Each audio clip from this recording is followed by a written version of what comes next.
वक्त किसी का भी हो, खेल हमारा होना चाहिए. गुड इव्हनिंग वॉरियर्स आणि सर्व भावी अधिकारी. वॉरियर ऑफिसर या आपल्या एज्युकेशनल चॅनलवर मी सुप्रिया आपणा सर्वांचं मनपूर्वक स्वागत करते. संपूर्ण बेसिक कोर्समध्ये आपण इयत्ता 5वीचं इतिहासचं पुस्तक आज पाहणार आहोत.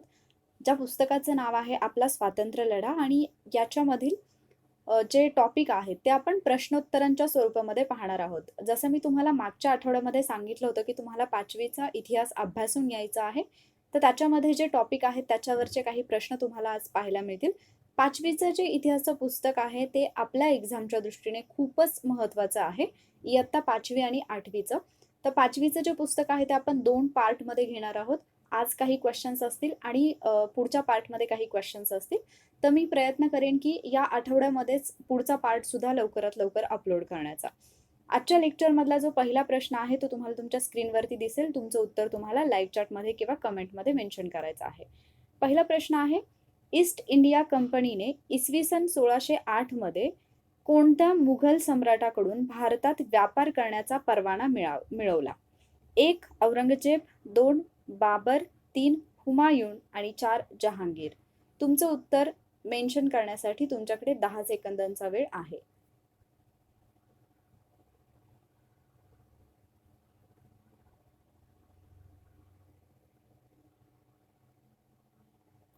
या प्रश्नाचं जे बरोबर उत्तर आहे ते आहे पर्याय क्रमांक 4 म्हणजेच जहांगीर. ईस्ट इंडिया कंपनीने इसवी सन 1608 मध्ये जहांगीर या मुघल सम्राटाकडून भारतामध्ये व्यापार करण्याचा परवाना हा मिळवला होता. त्यावेळेला जर आपण पाहिलं, ज्यावेळेला ब्रिटिशांचं आगमन झालं भारतामध्ये, त्यावेळेला भारतावरती मुघलांचं साम्राज्य होतं आणि मग ईस्ट इंडिया कंपनी ही जी ब्रिटिशांची कंपनी होती, तर त्यांनी 1608 मध्ये जहांगीर या मुघल सम्राटाकडून भारतामध्ये व्यापार करण्याचा परवाना मिळवला आणि त्याचबरोबर सुरत या ठिकाणी कंपनीची वखार सुद्धा स्थापन केली.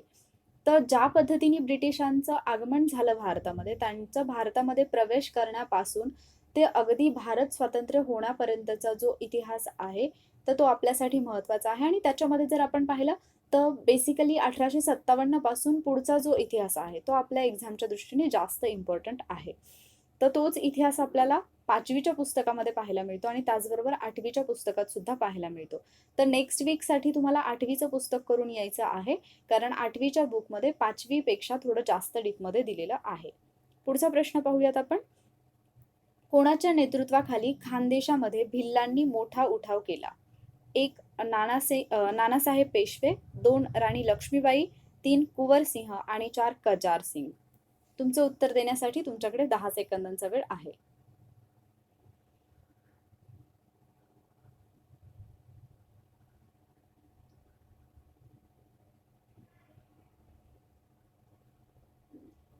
या प्रश्नाचं जे बरोबर उत्तर आहे ते आहे पर्याय क्रमांक 4 कजार सिंग यांच्या नेतृत्वाखाली खानदेशामध्ये भिल्लांनी उठाव केला होता.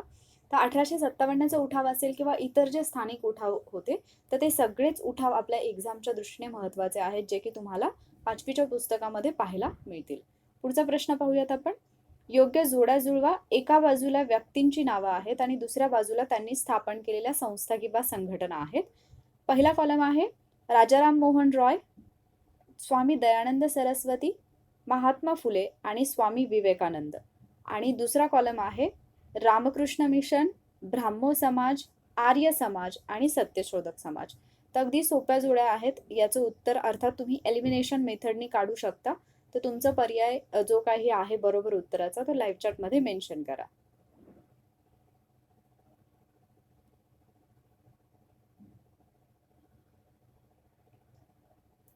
या प्रश्नाचं जे बरोबर उत्तर आहे ते आहे पर्याय क्रमांक 1 आणि हे आपण एलिमिनेशन मेथडनी कसं काढू शकतो. तर बाकी जरी तुमचं कन्फ्युजन होत असेल तरी तुम्हाला 100% हे माहिती असेल की महात्मा फुले यांनी सत्यशोधक समाजाची स्थापना केलेली आहे. सो 3ला डी असणारा पर्याय फक्त एकच आहे आपल्याकडे, त्यामुळे बाकीचे 3 ऑप्शन जे आहेत ते एलिमिनेट होतात. राजाराम मोहन रॉय यांच्या बाबतीत बोलायचं म्हटलं तर त्यांनी ब्राह्मो समाजाची स्थापना केलेली आहे. स्वामी दयानंद सरस्वती यांनी जर आपण पाहिलं तर आर्य समाज आहे आणि स्वामी विवेकानंद यांनी रामकृष्ण मिशनची स्थापना केलेली आहे. पुढचा प्रश्न पाहूयात आपण. पुढचा प्रश्न, गुजरातमधील धारासना येथील मिठाच्या सत्याग्रहाचे नेतृत्व कोणी केले? 1 खान अब्दुल गफार खान, 2 सरोजिनी नायडू, 3 लाला लजपत राय आणि 4 दादाभाई नौरोजी. तुमचं उत्तर लाईव्ह चॅटमध्ये द्या.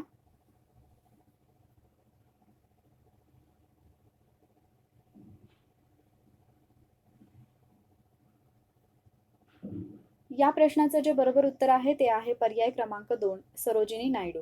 गुजरातमधील धारासाना या ठिकाणी जो मिठाचा सत्याग्रह झाला होता त्याचं नेतृत्व सरोजिनी नायडू यांनी केलं होतं आणि हा सविनय कायदेभंगाच्या चळवळीतला एक महत्त्वाचा भाग आहे मिठाचा सत्याग्रह. तर आजच्या लेक्चरमधले जे प्रश्न आहेत ते बेसिकली थोडेफार इझी क्वेश्चन्स आहेत.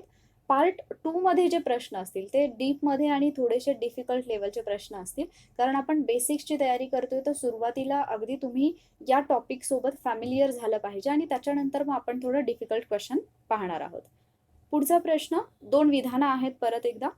पहिलं विधान आहे डच खलाशी वास्को द गामा दक्षिण आफ्रिकेला वळसा घालून 1498 मध्ये भारतात कालिकत बंदरात येऊन पोहोचला. आणि दुसरं विधान आहे त्यांनी जहांगीर राजाकडून व्यापारी सवलती मिळवल्या. अयोग्य, ब योग्य, अ आणि ब योग्य की यापैकी नाही. तुमचं उत्तर तुम्हाला लाईव्ह चॅटमध्ये मेन्शन करायचं आहे.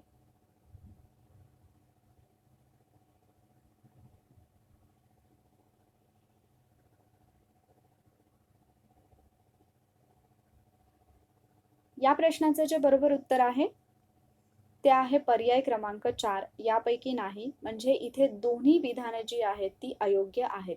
तर एक्झॅक्टली काय चूक आहे ते आपल्याला शोधायचं आहे. वास्को द गामा दक्षिण आफ्रिकेला वळसा घालून 1498 मध्ये भारतातील कालिकत या बंदरामध्ये पोहोचला हे विधान अगदी बरोबर आहे. मात्र वास्को द गामा हा डच खलाशी नसून तो पोर्तुगीज खलाशी आहे.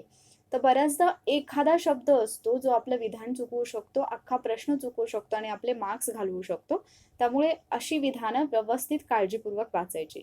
पोर्तुगीज खलाशी वास्को द गामा दक्षिण आफ्रिकेला वळसा घालून इसवी सन 1498 मध्ये भारतामध्ये कालिकत या बंदरामध्ये पोहोचला आणि त्याने तेथील झामोरीन या राजाकडून व्यापारी सवलती मिळवल्या. तर जहांगीरकडून तर आपण मगाशीच पाहिलं की ईस्ट इंडिया कंपनीने परवानगी मिळवलेली होती.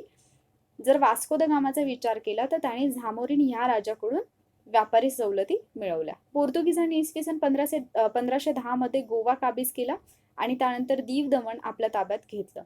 तर पोर्तुगीजांची सत्ता खूप दिवसांपर्यंत गोव्यावरती होती, हे तुम्हाला माहिती असेल. गोवा त्यांच्या ताब्यामध्ये होता आणि जे 2020 ची एक्झाम देणार आहेत तर त्यांनी परवाचं जे लेक्चर होतं करंट अफेअर्सचं तर त्याच्यामध्ये मी एका व्यक्तीबद्दल सांगितलं होतं, मोहन रानडे, ज्यांनी की म्हणजे गोव्याच्या मुक्ती संग्रामामध्ये खूप महत्त्वाची भूमिका बजावली होती.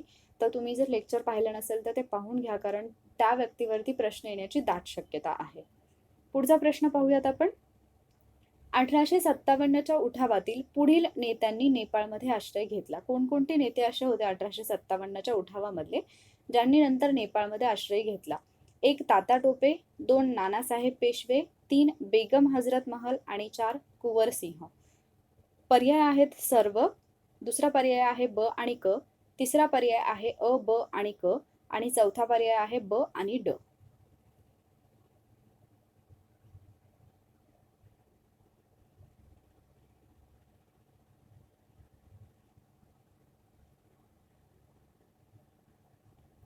या प्रश्नाचं जे बरोबर उत्तर आहे ते आहे पर्याय क्रमांक 2 ब आणि क. म्हणजे नानासाहेब पेशवे आणि बेगम हजरत महल यांनी नेपाळमध्ये आश्रय घेतला. उठावातल्या नेत्यांपैकी जे कुंवर सिंह, मौलवी अहमदुल्ला आणि झाशीची राणी लक्ष्मीबाई होते तर हे त्या उठावामध्ये धारातीर्थी पडले होते. मुघल बादशाह बहादूरशाह यांना इंग्रजांनी तुरुंगात टाकलेलं होतं. नानासाहेब पेशवे आणि बेगम हजरत महल यांनी मात्र नेपाळमध्ये आश्रय घेतला होता आणि तात्या टोपे हे इंग्रजांच्या हाती सापडले होते तर नंतर त्यांना फाशी देण्यात आली. तर ह्या अगदी छोट्या छोट्या गोष्टी असतात. म्हणजे तुम्ही 5वीचं पुस्तक जर पाहिलं तर तुमच्या लक्षात येईल की 5वीच्या विद्यार्थ्यासाठी असणारी भाषा किंवा त्यावेळची डिफिकल्टी लेवल, त्यावेळचा असणारा कंटेंट हा तुम्हाला खूप इझी वाटेल. जर तुम्ही आत्ता जर आधुनिक भारताचा इतिहास वाचत असाल तर तुम्ही 5वीच्या पुस्तकापासूनच सुरुवात करायला पाहिजे, कारण 5वीची भाषा सोपी आहे.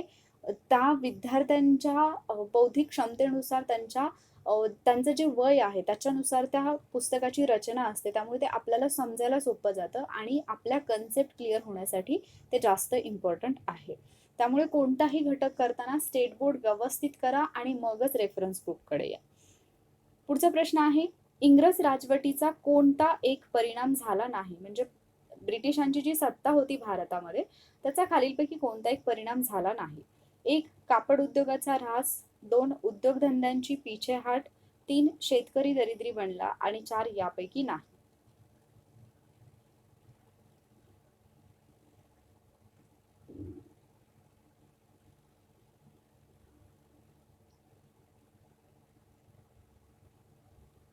या प्रश्नाचं जे बरोबर उत्तर आहे ते आहे पर्याय क्रमांक 4, यापैकी नाही. याचा अर्थ असा होतो की वरीलपैकी तीनही परिणाम जे आहेत ते इंग्रज राजवटीमुळे झालेले परिणाम आहेत.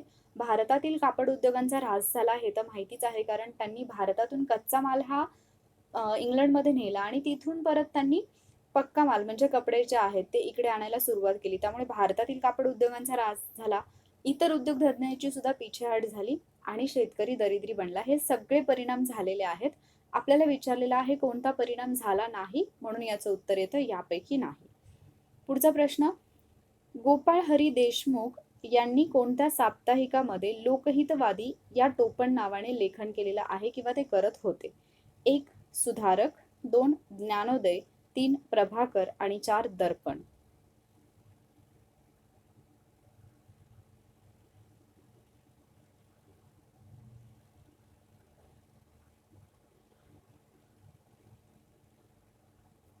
या प्रश्नाचं जे बरोबर उत्तर आहे ते आहे पर्याय क्रमांक 3, म्हणजेच प्रभाकर. प्रभाकर या साप्ताहिकामध्ये गोपाळ हरी देशमुख यांनी लोकहितवादी या टोपण नावाने लेखन केलेलं होतं. आधुनिक शिक्षणामधून समाज सुधारणा घडेल असं त्यांना वाटत होतं. समाजातील जातीभेद, धर्मभोळेपणा यावर त्यांनी टीका केली होती. विधवा विवाहाचा पुरस्कार त्यांनी केला होता आणि त्याचबरोबर वाचनालयाची चळवळ जी होती ती त्यांनी महाराष्ट्रभर सुरू केली. तर वाचनालयाची चळवळ ही एक महत्वाची चळवळ आहे जी की गोपाळ हरी देशमुख यांच्याशी संबंधित आहे. कधी कधी अगदी साधे प्रश्न सुद्धा येतात की लोकहितवादी म्हणून कोणाला ओळखलं जातं, तर गोपाळ हरी देशमुख. आणि त्यांनी प्रभाकर या साप्ताहिकामध्ये लोकहितवादी या नावाने लेखन सुद्धा केलेलं आहे. पुढचा प्रश्न पाहूयात आपण. स्त्री पुरुष तुलना हे पुस्तक कोणी लिहिले? ताराबाई शिंदे, पंडिता रमाबाई, रमाबाई रानडे की सावित्रीबाई फुले?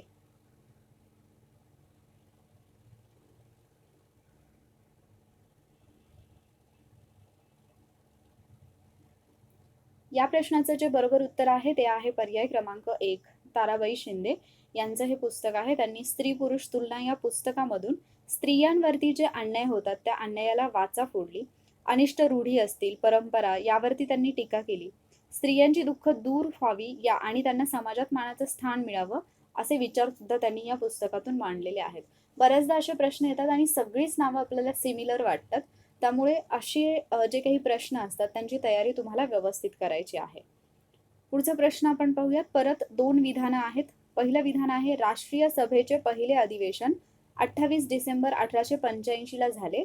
आणि दुसरं विधान आहे या अधिवेशनाचे अध्यक्ष रमेशचंद्र बॅनर्जी हे होते. अयोग्य, ब योग्य, अ आणि ब योग्य की यापैकी नाही?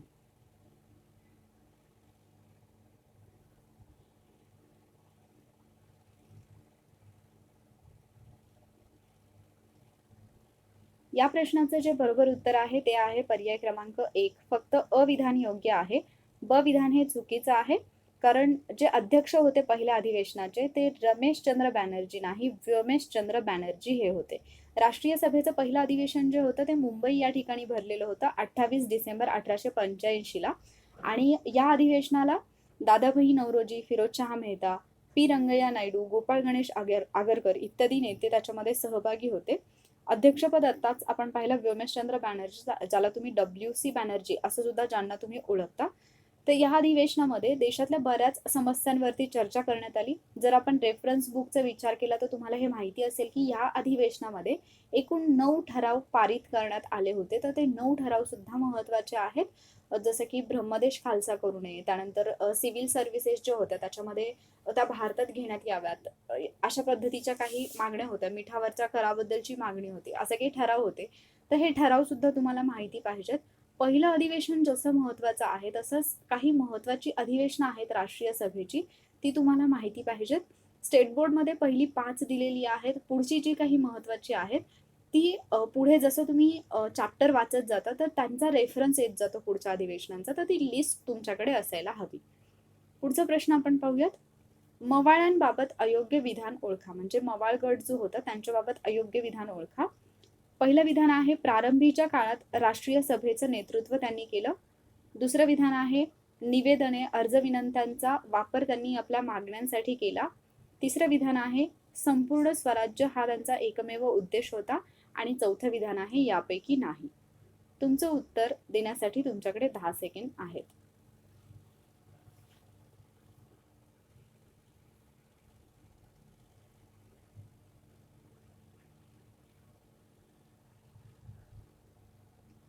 या प्रश्नाचं जे बरोबर उत्तर आहे ते आहे पर्याय क्रमांक 3, संपूर्ण स्वराज्य हा त्यांचा एकमेव उद्देश होता. हे विधान चुकीचं आहे, कारण मवाळांनी कधी संपूर्ण स्वराज्याची किंवा स्वातंत्र्याची मागणीच इंग्रजांकडे केली नव्हती. जर आपण मवाळांचा विचार केला तर मवाळांची एक जी विचारसरणी होती ती अशी होती की त्यांना असं वाटत होतं की ब्रिटिश सरकार जे आहे ते भारताला लाभलेली एक दैवी देणगी आहे, अशी त्यांची विचारसरणी होती. आणि हे जास्त महत्त्वाचं ठरतं, कारण आपण जनरली असा विचार करत नाही. एखादं विधान जर असं आलं आपलं तर ते आपल्याला चुकीचं वाटू शकतं. आणि मवाळांची कार्यपद्धती जर आपण पाहिलं तर ते सरकारला निवेदनं द्यायचे, अर्ज विनंत्या करून आपल्या मागण्या त्यांच्यापर्यंत ते पोहोचवायचे. आणि त्यांना असं वाटायचं की आपल्या मागण्या ज्या आहेत ते ब्रिटिश सरकारचे आहे किंवा इंग्रज जे आहेत ते 100% मान्य करतील. त्यांनी कधीही संपूर्ण स्वातंत्र्याची मागणी केली नव्हती.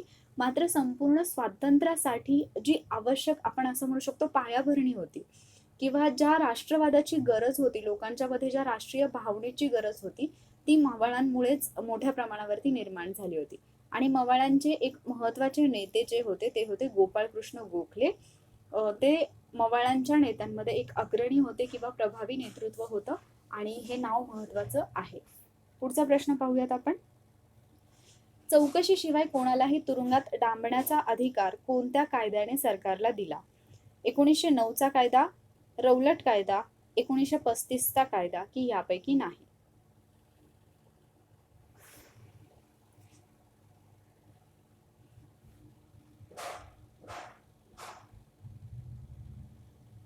या प्रश्नाचं जे बरोबर उत्तर आहे ते आहे पर्याय क्रमांक 2, रौलट कायदा. तर ब्रिटिश सरकारने भारतीयांना सुधारणा कायद्याने काही हक्क दिले होते, पण त्याच वेळेला भारतीयांना दडपून टाकण्यासाठी त्यांनी आणखी एक कायदा आणला होता, ज्या कायद्याला रौलट कायदा असं म्हटलं जातं. आणि हा कायदा एवढा जुलमी स्वरूपाचा होता की याच्यामध्ये कोणत्याही व्यक्तीला विना चौकशी तुरुंगामध्ये डांबण्याचा अधिकार सरकारला देण्यात आलेला होता या कायद्यामुळे. आणि त्यामुळे या कायद्याविरुद्ध देशभरामध्ये लाट उसळली होती. कारण अर्थातच जर आपला गुन्हा काय आहे हे माहीत नसताना जर आपल्याला तुरुंगात टाकलं गेलं तर सर्वसामान्य जनतेमध्ये संताप उसळणं ही एक सर्वसाधारण गोष्ट होती. आणि मग या कायद्याविरुद्ध गांधीजींच्या आवाहनानुसार देशभर हरताळ सुद्धा पाळण्यात आलेला होता.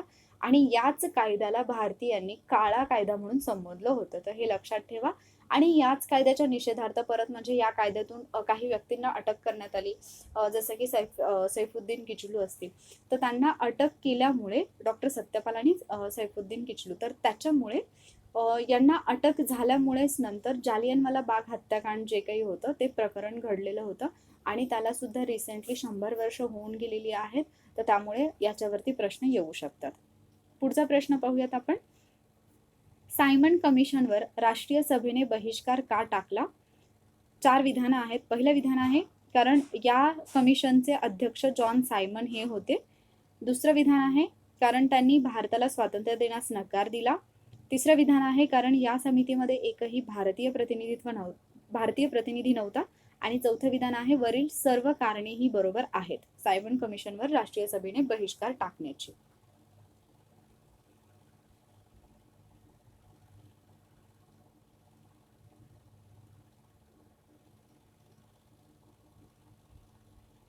या प्रश्नाचं जे बरोबर उत्तर आहे ते आहे पर्याय क्रमांक 3, या समितीमध्ये एकही भारतीय प्रतिनिधी नव्हता. सायमन कमिशन हे एक 7 सदस्यीय कमिशन होतं, ज्याचे अध्यक्ष होते सर जॉन सायमन. आणि याच्यामध्ये ब्रिटिशांनी भारताला ज्या सुधारणा दिलेल्या होत्या तर त्या सुधारणांची अंमलबजावणी कितपत झाली आहे हे तपासण्यासाठी हे कमिशन भारतामध्ये आलेलं होतं. तर या समितीमध्ये एकही भारतीय प्रतिनिधी नव्हता. आणि अर्थात जर तुम्ही भारतीयांसाठी काहीतरी करण्याचा विचार करताय आणि त्याच्यामध्ये जर भारतीय प्रतिनिधीच नसेल, तर मग तुम्ही योग्य निर्णय कशा पद्धतीने घेऊ शकता, हा एक प्रश्न राष्ट्रीय सभेसमोर होता आणि हाच मुद्दा उचलून राष्ट्रीय सभेने सायमन कमिशनवरती बहिष्कार टाकलेला होता. पुढचा प्रश्न आहे, लाहोर अधिवेशनामध्ये काय घडले? 1. संपूर्ण स्वातंत्र्याचा ठराव मंजूर झाला. 2. सविनय कायदेभंगाचा ठराव मंजूर झाला. 3. दोन्ही गोष्टी घडल्या आणि 4. दोन्हीही नाही. तुमचं उत्तर लाईव्ह चॅटमध्ये मेन्शन करा.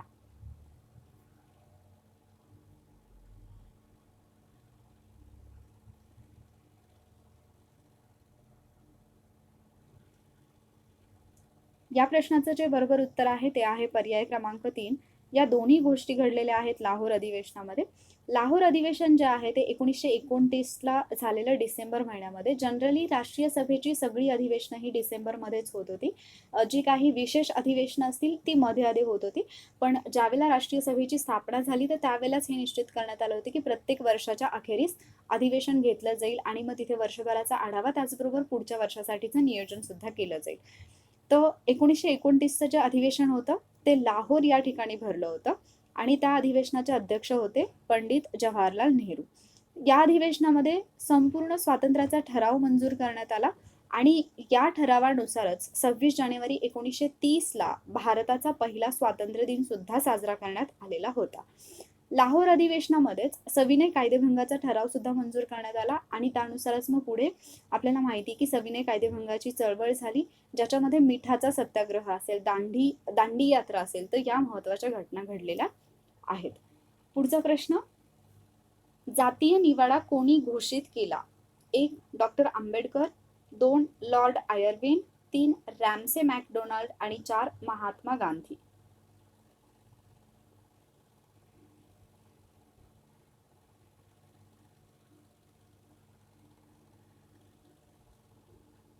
या प्रश्नाचं जे बरोबर उत्तर आहे ते आहे पर्याय क्रमांक 3. रॅमसे मॅकडोनाल्ड हे ब्रिटनचे पंतप्रधान होते. तिसऱ्या गोलमेज परिषदेमध्ये परत राष्ट्रीय सभेचा एकही प्रतिनिधी उपस्थित नव्हता.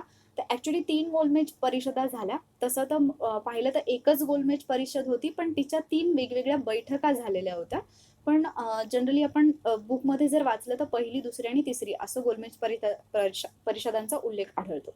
पहिल्या गोलमेज परिषदेला राष्ट्रीय काँग्रेसचं कोणीही उपस्थित नव्हतं आणि ब्रिटिशांना माहिती होतं की जर राष्ट्रीय काँग्रेसचा सदस्य नसेल तर मग या परिषदेचं आउटपुट हे आपल्यासाठी काहीच नाही. म्हणून मग दुसऱ्या परिषदेसाठी त्यांनी राष्ट्रीय सभेला तयार करण्यासाठी लॉर्ड आयर्विन यांना पाठवलं आणि आयर्विन आणि गांधीजी यांच्यामध्ये एक करार झाला आणि त्याच्यानुसार दुसऱ्या परिषदेसाठी म्हणजे दुसऱ्या गोलमेज परिषदेसाठी राष्ट्रीय सभेचे प्रतिनिधी गांधीजी उपस्थित होते. मात्र परत काही निर्णय असे झाले की ज्याच्यामुळे एक्झॅक्टली ज्या मागण्या होत्या त्यांचा विचारच करण्यात आला नाही. म्हणून तिसऱ्या गोलमेज परिषदेवरती पुन्हा एकदा राष्ट्रीय सभेने बहिष्कार टाकला आणि परत एकदा राष्ट्रीय सभेचा एकही प्रतिनिधी तिसऱ्या गोलमेज परिषदेला उपस्थित नव्हता. आणि म्हणून मग या परिषदेमध्ये इंग्लंडचे जे पंतप्रधान होते रॅमसे मॅकडोनाल्ड त्यांनी जातीय निवाडा घोषित केला आणि या जातीय निवाड्यानुसार जे दलित होते त्यांच्यासाठी स्वतंत्र मतदारसंघाची तरतूद करण्यात आलेली होती, ज्याला गांधीजींचा कम्प्लिटली विरोध होता. तर मग पुढे पुणे करार वगैरे या घटना घडलेल्या आहेत. तर हे सगळं जे आहे पुढचे टॉपिक जे आहे ते थोडेसे डीप मध्ये दिलेले आहेत, तर त्यांचा अभ्यास आपण करणार आहोत, त्यांचे प्रश्न उत्तर आपण पाहणार आहोत, पण ते पार्ट 2 मध्ये पाहणार आहोत. लवकरात लवकर 1 ते 2 दिवसामध्ये पार्ट 2 तुमच्या भेटीला येईल आणि रेग्युलर टायमिंगला अगोदरच तुम्हाला त्याचं नोटिफिकेशन येईल. मे बी 2-3 तास अगोदर किंवा त्याच्यापेक्षा जास्त वेळ अगोदर तुमच्यापर्यंत ते नोटिफिकेशन मिळेल. सो तुम्ही लेक्चरच्या वेळेमध्ये येऊन ते लेक्चर अटेंड करू शकता. तुमचा आजचा जो स्कोर आहे तो लाईव्ह चॅटमध्ये मेन्शन करा. 15 पैकी तुमचे किती बरोबर आले आणि मग त्याच्यानंतर स्वतः अनालिसिस करा की अगदी 5वीच्या पुस्तकातले सुद्धा जर आपले प्रश्न चुकत असतील तर काही सिली मिस्टेक्स आपल्या होत आहेत का, जसं की एखादा शब्द मी फिरवून टाकला आणि ते गोंधळामध्ये वाचण्यात घाई झाली म्हणून चुकला असेल तर अशा पद्धतीने स्वतः तुम्ही अनालिसिस करा. या लेक्चरसाठी काही प्रश्न जे होते ते वॉरियर पूनम यांनी मला सेंड केले होते, तर त्यांचे काही क्वेश्चन सुद्धा मी याच्यामध्ये इन्क्लूड केले होते. So thank you very much warrior Poonam. अजूनही जर कोणी इंटरेस्टेड असेल, जसं की तुम्हाला जर वाटत असेल की आम्ही सुद्धा काही क्वेश्चन्स बनवू शकतो जे की आयोगाच्या लेवलचे असू शकतात. तर तुम्हाला जर वाटत असेल तर तुम्ही ते क्वेश्चन्स मला पाठवू शकता. जर ते क्वेश्चन्स मला वाटले की डिफिकल्ट आहेत, म्हणजे अगदीच वन लाईनर क्वेश्चन्स नको, थोडेफार आपले आयोगाच्या टाईप क्वेश्चन्स पाठवण्याचा प्रयत्न करा आणि त्याच्यासोबत तुमचे आन्सर की सुद्धा अटॅच करा. तर मग नक्कीच तुमचे क्वेश्चन्स सुद्धा लेक्चरमध्ये इन्क्लूड केले जातील. पार्ट 2 लवकरात लवकर मी अपलोड करेन. जे उरलेले टॉपिक आहेत, 3 किंवा 4 टॉपिक आहेत जे राहिलेले आहेत आणि ते अतिशय डीपमध्ये आहेत, तर त्यांच्यावरचे क्वेश्चन्स सुद्धा मला तसेच घ्यायचे आहेत, कारण त्या टॉपिकवरती प्रश्न येण्याची दाट शक्यता आहे एक्झामसाठी. म्हणून ते टॉपिक आपण तसेच डीपमध्ये घेणार आहोत. त्या क्वेश्चन्सची डिफिकल्टी लेवल सुद्धा जास्त असेल. ज्यांनी ज्यांनी हे सेशन अटेंड केलेलं आहे आणि ज्यांनी ज्यांनी या 15 प्रश्नांची उत्तरं देण्याचा प्रयत्न केलेला आहे, त्या सर्वांचं मनापासून अभिनंदन. तुमचा स्कोर इन्क्रीज झाला पाहिजे, चुका कमी झाल्या पाहिजेत, याच्याकडे जास्त लक्ष द्या. एखादा दुसरा मार्क गेला तरी त्याच्यासाठी जास्त नाराज व्हायचं नाही. पुढच्या वेळेला माझी ही चूक झाली नाही एवढं फक्त लक्षात ठेवून अभ्यास करत राहा. जर तुम्हाला ही लेक्चर सिरीज युजफुल वाटत असेल, जर याचा तुम्हाला फायदा होत असेल तुमच्या अभ्यासामध्ये, तर लाईक नक्की करा, तुमच्या फ्रेंड्ससोबत शेअर करा आणि त्याचबरोबर वॉरियर ऑफिसर या आपल्या एज्युकेशनल चॅनलला तुम्ही अजूनही सबस्क्राईब केलं नसेल तर पटकन सबस्क्राईब करा. Stay safe. Thank you warriors.